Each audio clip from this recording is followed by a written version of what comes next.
introduce myself. I'm Professor Gary Packham. I'm Pro-Vice Chancellor for Student Enterprise and Entrepreneurship here at ARU.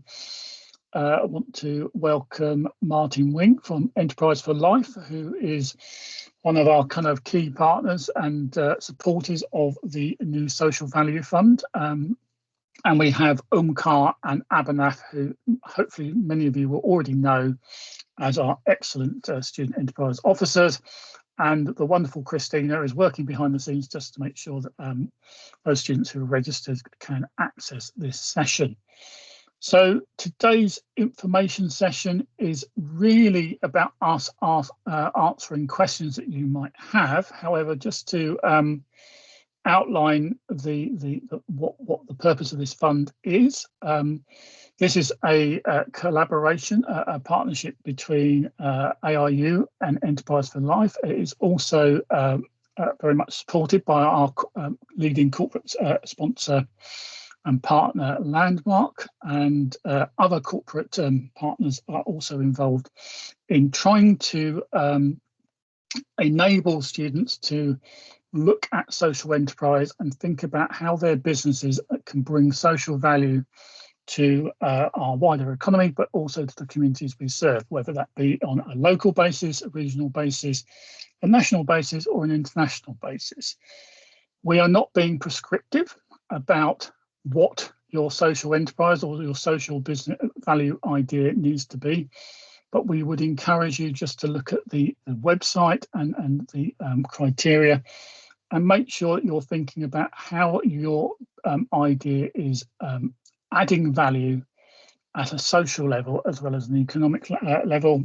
And the way that I would phrase this is, how is it benefiting others, and how are you looking to invest any profits that you have or suggested profits that you might generate back into the communities that you are supporting. The process is quite a simple one. There's a relatively simple application process that you need to fill in. You do need to fill in all sections, and we encourage you to also attach any supporting evidence that you have in support of your social value idea. Alongside that, you will need to give us a 1-minute video. And this is about you and your idea. And just a piece of advice or some advice based on my previous experience, please do stick to the minute. We will be quite strict on that. If you go over by 10 seconds, that's not so much of a problem, but I have had pitches that have gone on 3 or 4 minutes. We will not watch them all, so please, all those minutes. So please, in the interest of your own time, but also in the interest of fairness when it comes to reviewing the applications, we will only watch around the first minute of those videos. So please keep them short, keep them to the point. And please also remember, this is about you selling your idea, but also selling yourself and your team as the people that are going to be delivering on this idea. The deadline is the Friday, the 10th of May, and we will then be vetting and shortlisting those interviews, those applications into interviews, which will be held later on in May. I believe that's the 23rd, 24th of May. So please make sure that you keep those dates free. At this juncture, we'll be asking, again, no surprises, but we will be asking you to kind of expand on your idea and explore the idea with you, offering some constructive feedback as well before we're making the final decision of which 8 ideas will go forward into the programme proper, and those ideas that will receive the initial £250 worth of grant funding. Now, that funding is there for you to provide you with some resources to further develop your idea, research your idea, and put together your pitch for a final panel that will be happening at the end of the programme, which runs in trimester 1 of 2024-25 academic year. So that is a very brief overview. I'm going to just ask Martin if there's anything he'd like to add from his side, but but before we open it up to any questions or queries that people around the table might have.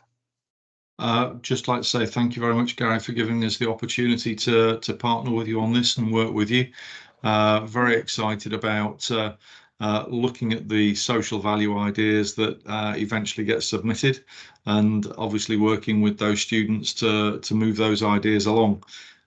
So I think, as you've already mentioned, it's not a case that we want to constrain or retain this too much. It's more a case of we absolutely want people to be imaginative in their ideas and think about how they can create social value in the societies that mean something to them.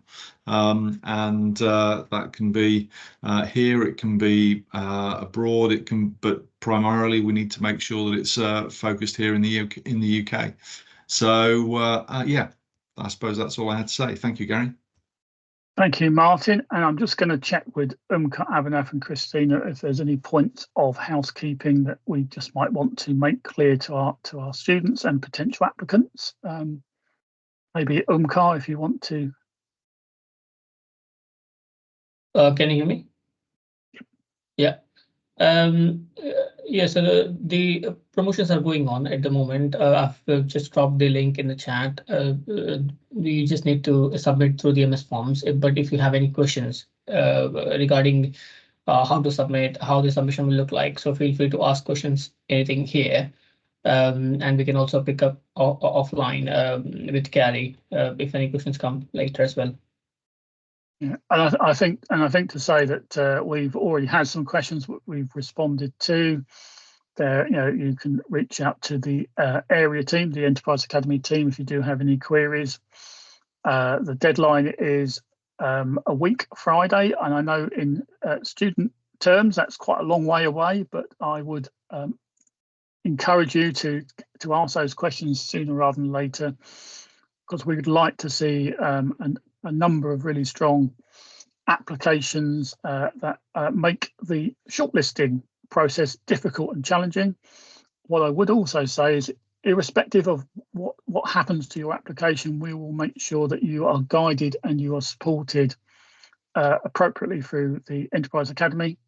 So if you are not successful on this time, there will be other support that we will point you to and get you involved with. So this is about helping you take the next step and developing your idea, irrespective of what stage you might be at. But for the purposes of the Social Value Fund, we can only support up to 8 teams of up to 3 members into the final kind of programme, and the opportunity to pitch for some additional funding from our corporate partners. Thank you, Gary. Just to kickstart, a few questions, common questions that came in when from students was about, is it open to students from all campuses, including London, Little, Peterborough, Chelmsford, and is it open for international students as well? Right, that's quite a simple answer. Yes, and yes, it's open to all our students. If you are studying at ARU London, you will need to, if the programme is going to be delivered wherever we decide, it will probably be based in Cambridge, but although we will decide that at the time of the final as to see where the majority of student application or finalists come from. If you are based at another campus, i.e. Peterborough, and it's based in Cambridge, or if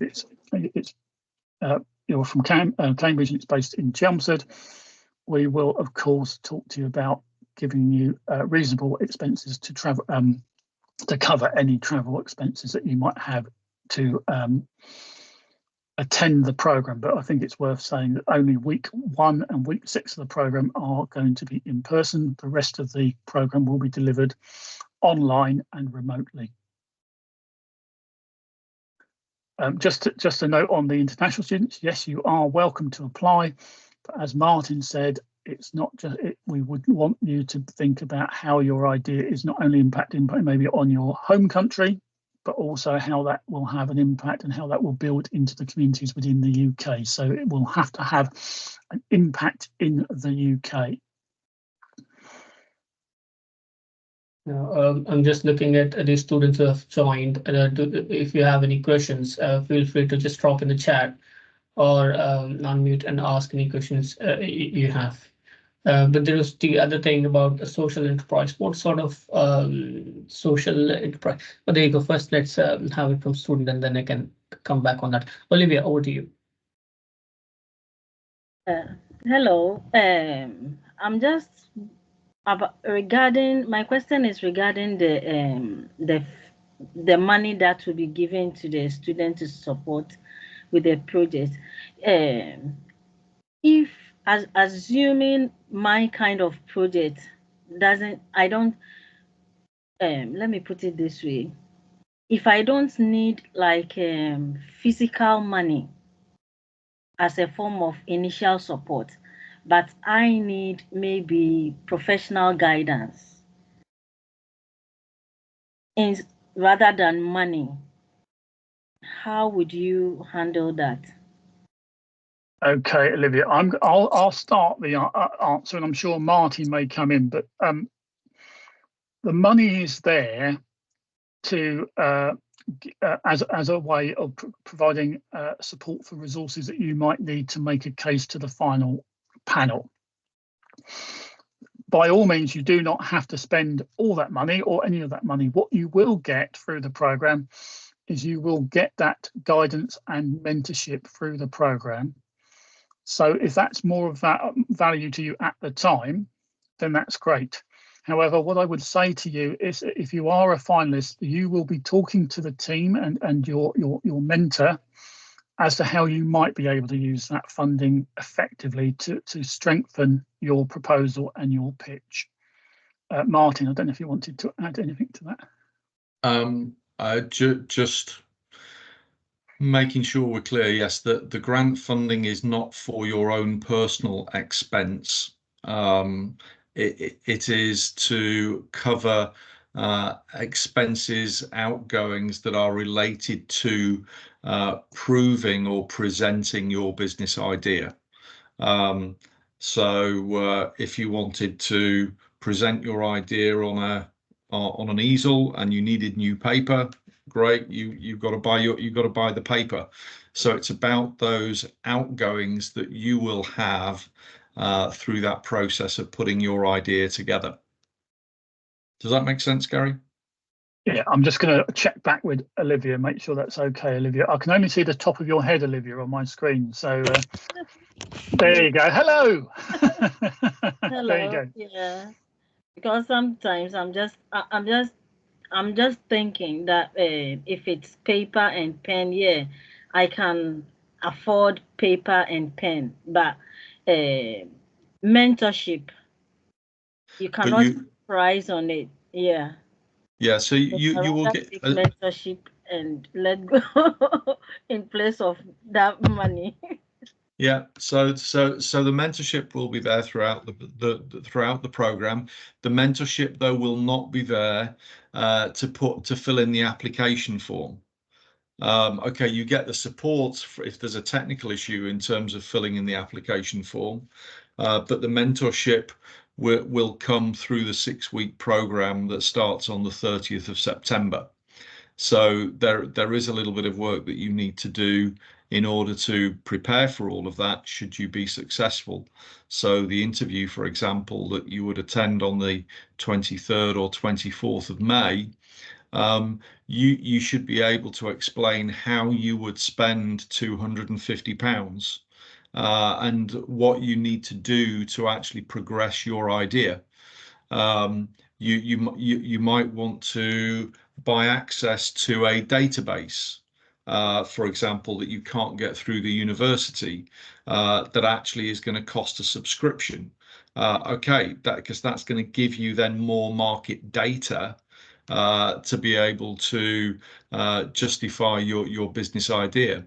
You might want to go and talk to various stakeholders. So if you're thinking about a social care project or a social care venture, you might actually want to go and speak to 3 NHS trusts during the course of the time to put your business idea together. So the travel expenses around that are all, so it's all of those that we don't want anything to get in the way of you being able to come up with and prove your idea.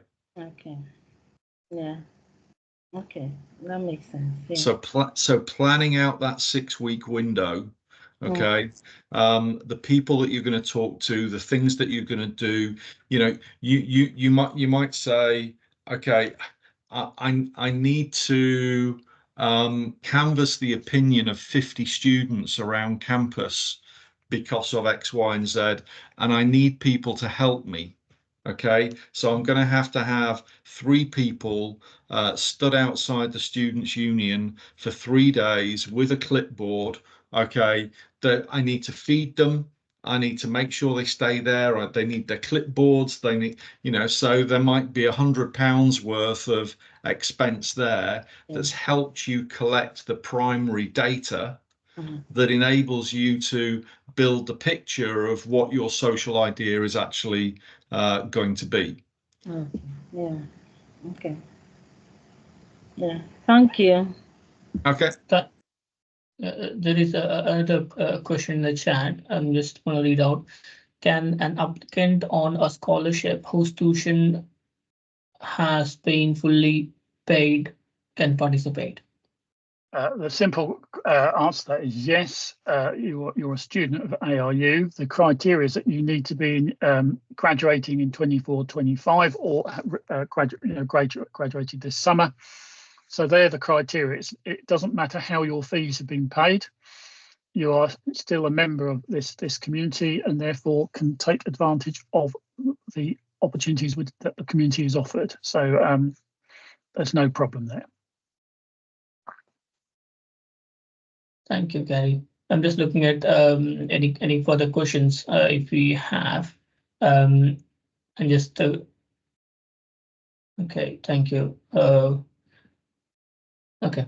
Now, just coming back to the previous question was about what sort of social business ideas that this program will fund, and is there any specific sectors or is it open for everybody? If you can just mention that one, please. Okay. As I said in the introduction, we're trying not to constrain or be prescriptive and in terms of what ideas are put forward, because if we do that, then we're not going to necessarily collect really good ideas. And our kind of corporate partners are looking for the widest number of ideas, because this is also about how they develop and grow, develop their businesses around social value as well. So I don't want to on camera or say that this is the criteria, this meets the criteria, this doesn't meet the criteria. The only thing I would say is try and think about how you're going to articulate that social value. Think about how you're going to demonstrate that this is not just a business, that this is a business with a heart. This is a business that's very much focused on doing well by doing good, and perhaps put yourself in the position of thinking, well, how might I be able to add value to a supply chain of a larger organization as part of that provision? Because more and more larger organizations are going to be winning contracts that have a social value element. So if you wanted to be a little bit kind of think a little bit outside the box, think about, well, what does my supply chain look like? Who are my stakeholders, and how might I be able to interact with them and not only add value to the communities that I've targeted, but also add value within that supply chain? Martin, I don't know if you wanted to add anything there. No, I think you've got it. I think you've got it well covered. So I endorse everything that you've said, Gary. We want to make it as wide as possible in terms of the ideas that actually come forward. We want to stimulate innovation and creativity. So in the first instance, not putting any boundaries around it, or a few boundaries around it, is important. Thank you. Abhinav, do you have any question? Yeah, got a question repeatedly from the students was about the resources and support available to the participants during the program? Okay, so I think we may have answered that previously, but there is going to, obviously through the program, that there will be support from the program team and mentors. There will also be available to each team or to individual a pot of £250, which they can use. I think Martin articulated how you might use that money wisely or strategically or tactically even. Alongside that, when we are running the program face to face, if your home campus is different to the campus that we're running the 2 face to face events on, then we will obviously support you to get to those campuses on those days. Okay, so I think there's quite a bit of support there, and I would be remiss not to say about the excellent support that would also be provided running into the application deadline and between the application deadline and the interviews and getting you into the program by the Enterprise Academy team as well. So there's a huge amount of support available for students in the enterprise and entrepreneurship space. This is one program. You are hopefully not only just going to be looking at this program, but there are other programs that we run to also help you develop your ideas and be ready for an enterprising entrepreneurial career, whether that be on your own, as part of a team, or within another organisation. So hopefully that's answered that for you, Abhinav. Thank you. Thank you. I can see there's a tapping coming up in the chat, but I'll wait for that one to come through. Just few. Can the team be participants of people outside the school? If you're talking about your own academic school or academic faculty, absolutely. We certainly would encourage any cross subject working because complementary team with complementary and different skills would no doubt add value. So I hope that's answered that question, but certainly we're not looking at it on a school or faculty basis. There's a hand up, please go ahead. Okay. So my question about the team being participants of people outside the school means I am in ARU, and maybe I have a couple of friends who are who have good business ideas in Aberdeen University. So can we team up and represent this competition? That's what I mean. Okay, I think that the key there is that the lead team has to be ARU. Okay. I don't know how. I don't have any. We certainly do it with our Think Big. That the lead and member of the team has to be a member of the ARU community. I think that my preference would be to try and look at for those skills within ARU, but I'm not. I don't have an issue with. I'm not going to preclude that, but I think obviously when it comes to shortlisting, we'll be looking at the team more generally and where the team is coming from. Okay, thank you. Yeah, could I just also add to that, Gary? I think what you would also say is people from other universities, because I'm taking that meaning Aberdeen in Scotland. In any proposal that you put together, it will be good to identify the people and the resources that you're wanting to use to support your idea. So that would be an appropriate part of the proposal and the pitch. I think the mentoring won't be given to those individuals. It would only be given to people from ARU, and the expense recovery, for example, would not apply to anybody from outside ARU.